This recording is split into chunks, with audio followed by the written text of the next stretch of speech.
দুপুরে রান্নার আয়োজন করতেছি, চলো সবাই দেখি। সিম আলু আর শুটকি দিয়ে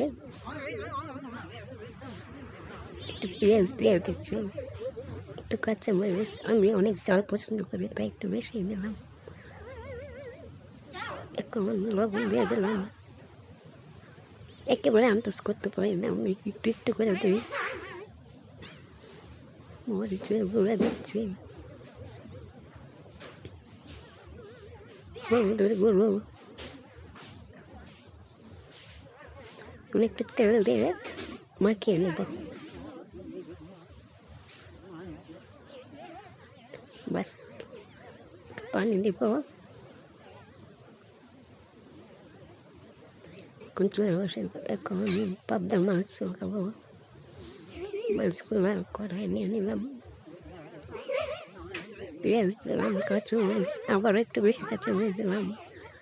পরে ধনিয়ার গুঁড়া, মরিচ গুঁড়ো, হলুদ গুঁড়ো, লবণ, তেল দিয়ে আবার মাখিয়ে নেব।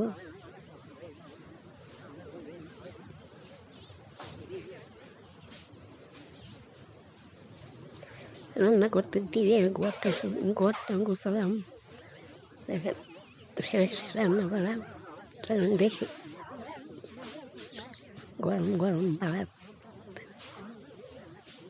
শুটকি দিয়ে আলু দিয়ে বেগুন না সরি, শুটকি আলু সিম,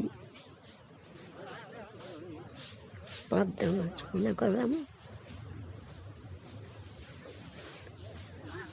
আলু ভাজি। কে আমার মতো এরকম সাদা আলু ভাজি পছন্দ করেন? হলুদ ছাড়া কমেন্টে বলে যাবেন। ধন্যবাদ।